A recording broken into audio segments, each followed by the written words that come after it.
பெரியோர்களே, தாய்மார்களே, ஜோதிட ஆர்வலர்களே அனைவருக்கும் வணக்கம். உங்கள் முனைவர் எஸ்.ஆர். ராமகிருஷ்ணன் பேசுகின்றேன். தட்சிணாயனம் முடிந்து உத்தராயணம் துவங்கக்கூடிய நாள் தை 1ஆம் தேதி. தட்சிணாயனம் தேவர்களுக்கு இரவு காலம். அந்த உத்தராயணம் என்பது தேவர்களுக்கு பகல் பொழுது, காலை பகல் மாலை வரைக்கும் உண்டான பொழுது. இந்த உத்தராயணத்தில் தான் சூரியன் அது வரைக்கும் தட்சிணாயனத்திலே தெற்கு நோக்கி பயணம் செய்து கொண்டிருக்கின்றவன் வடக்கு நோக்கி பயணத்தை தன்னுடைய திசையை திருப்புகின்றான். புண்ணிய காலம் என்று சொல்வார்கள். அந்த சூரியன்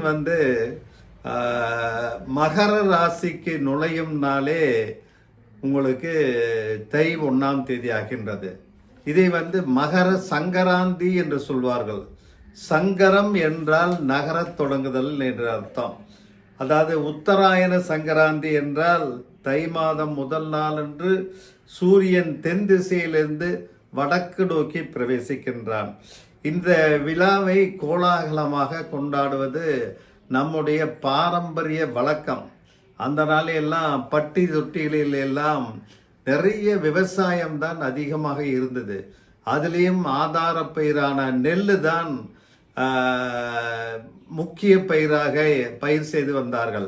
தை 1ஆம் தேதி அன்னைக்கு எல்லாரும் அந்த உத்தராயணம் துவங்குகின்ற காலத்திலே, அந்த மார்கழி மாதத்திலே, அந்த கார் பருவத்திலே நடவு செய்த நெல் அறுவடைக்கு வரும். அந்த நாளை அந்த சங்கராந்தியாக நம்முடைய முன்னோர்கள் கொண்டாடி கொண்டு கொண்டிருந்தார்கள். அன்றைக்கு புனித நதி தீரத்திலும் ஆற்றங்கரையிலும் நம்ம அதிகாலையிலேயே எழுந்து குளித்து இறைவனை தொழுது விட்டு, இறைவனுக்கு இந்த வாழ்க்கைக்கு ஆதாரமான பயிரை நெல்லை உருவாக்கிய இறைவனுக்கு நன்றி கூறும் வகையிலே அந்த பொங்கல் வைக்கின்றார்கள். ஏன்னா சூரியன் இல்லைனா எதுவுமே இயங்காது. அந்த சூரியனுடைய இயக்கம் வடக்கு நோக்கி திரும்புகின்ற நாளில் மகர சங்கராந்தி விழாவாக கொண்டாடுகின்றார்கள். பார்த்தீங்கன்னா இந்த தை திருநாள் 4 நாட்கள் விழாவாக கொண்டாடுவார்கள். ஒன்று பொங்கல், அடுத்த நாள் மாட்டுப் பொங்கல், 3ஆம் நாள் காணும் பொங்கல், அப்புறம் 4ஆம் நாள் உழவர் திருநாள். ஆகிய இந்த 4 நாளும் தமிழகம் எல்லா அகில இந்திய முழுவதிலுமே கோலாகலமாக இந்த பண்டிகை கொண்டாடப்பட்டு வரும். இதில் தமிழகத்திலே தை திருநாள் தான் ஒரு முக்கியமான பண்டிகை. 2 பண்டிகையிலே, ஒன்று தீபாவளி, இன்னொன்று பொங்கல். அந்த நம்முடைய ஜீவனத்திற்கு ஆதாரமான உணவை தருகின்ற இறைவனுக்கு நன்றி கூறி அதற்கு காரணகர்த்தாவாக இருக்கும் சூரியனுக்கும் நன்றி தெரிவித்து சங்கராந்தி தினத்தில் என்று பொங்கல் வைப்பது வழக்கம். பொதுவாக எல்லா வீட்லேயும் சமையலறையில் அந்த கிழக்கு முகமாக நின்றுதான் பெண்கள் சமையல் செய்வார்கள். கூடிய வரைக்கும் இந்த பொங்கல் அன்னைக்கு வெளியில் இல்லைன்னா பழைய காலத்து வீடெல்லாம் நடுவில் முற்றம் வைத்து கட்டியிருப்பார்கள். இன்றைக்கெல்லாம் அடுக்கு மாடி ஃப்ளாட்டாக போயிடுச்சு. ஆகையினால நீங்கள் அந்த ஃப்ளாட்டில் சிட் அவுட்டில் இருக்கக்கூடிய பால்கனி கிழக்கு முகமாக பார்த்து, இல்லைன்னா தனியாக வீடு உள்ளவர்கள் வெளியிலே முற்றத்திலேயோ அல்லது வெளியில் வெராண்டாவிலேயோ கிழக்கு நோக்கி அந்த பொங்கல் பானை மீது சூரிய ஒளி படும் வகையிலே வைத்து பொங்கல் கொண்டாடுவது மிகச் சிறப்பாக இருக்கும். இன்னைக்கு நம்ம அந்த ஸ்டவ்வோ குக்கரோ இல்லை ஸ்டீம் அடுப்போ இல்லாமல் அந்த 3 கல்லை வச்சு குச்சிகளை வைத்து நெருப்பு மூட்டி அதிலே பொங்கல் தவளையில் பொங்கல் வைப்பது விழா. அந்த பொங்கல் பானையில் முந்தின நாளே நம்முடைய பெண்கள்லாம் அந்த காலத்தில் எல்லார் வீட்லேயுமே அந்த பித்தளை பாத்திரம் பெண்களை போட்டு பூஜை இது பண்ணதை அதில் தான் பொங்கல் வைப்பார்கள். அந்த பொங்கல் பானையை நன்கு சுத்தம் செய்து 3 பக்கமும் திருநீறு, சந்தனம், குங்குமம் இட்டு அதுக்கு சுற்றிலும் அந்த இதில் மஞ்சள் கிழங்கோடு அந்த மஞ்சள் தாளையும் சேர்த்து கட்டி வைத்து கிழக்கு நோக்கி வைத்து அந்த பொங்கல் வைப்பார்கள். பொங்கல் வைக்கும்போது இன்னும் பொங்கல் பொங்கியாச்சான்னு பொங்கல் பொங்கும்போது எல்லோரும் பொங்கலோ பொங்கல் என்று கூறுவார்கள். பார்த்தீங்கன்னா பொங்கல் எப்படி பொங்குது அப்படின்னா, அந்த அரிசியெல்லாம் தேய்த்து கழுவி அந்த கழுவு நீர் இதோடு இதை போட்டு தண்ணீரில் போட்டு அந்த தவளையில கொதிக்க வைப்பார்கள். அந்த அழுக்கெல்லாம் இதாகி அப்படியே அது பொங்கி மேலே கொஞ்சம் பருப்பு கலந்து வச்சிருப்பார்கள். அது பொங்கி வருவதுதான் பொங்கல். அந்த பொங்கல் பொங்கி வரக்கூடிய தருணத்திலே அந்த பொங்கல் வடக்கு முகமாக பொங்கி வந்தால் மிகவும் நல்லது. இல்லை ஏகமாக 4 திசையிலும் பொங்கி வந்தால் அதைவிட நல்லது. கிழக்கு முகமாக பொங்கி வந்தால் வாழ்க்கை வளமாக இருக்கும். தெற்கு நோக்கியோ மேற்கு நோக்கியோ அந்த பொங்கல் பொங்கக்கூடாது.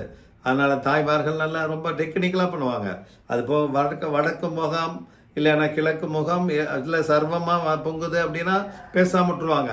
இல்லைன்னா அதுக்கேற்ற மாதிரி டக்குன்னு பானையை லேசாக கையில் ஒரு துணி வச்சு அப்படி டில்ட் பண்ணாங்கன்னா அது ஏகமாக பொங்கிடும்.